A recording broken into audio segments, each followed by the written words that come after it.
जंगल में बंदर को जमीन पर एक चमचमाता सुनहरा आम मिला। वह सोचने लगा, वाह, कितना रसदार आम है। बंदर ने आम को काटा, पर खटाक, वह आम नहीं, बच्चों का टूटा हुआ चमकीला दर्पण खिलौना था। बंदर ने दर्पण में अपना ही चेहरा देखा और सोचा, अरे, इसमें कोई दूसरा बंदर फंस गया है। बंदर को अपनी गलती पर हंसी आ गई। उसने खिलौना फेंक दिया और कूदने लगा।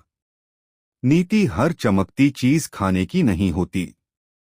Please like, share and subscribe the video.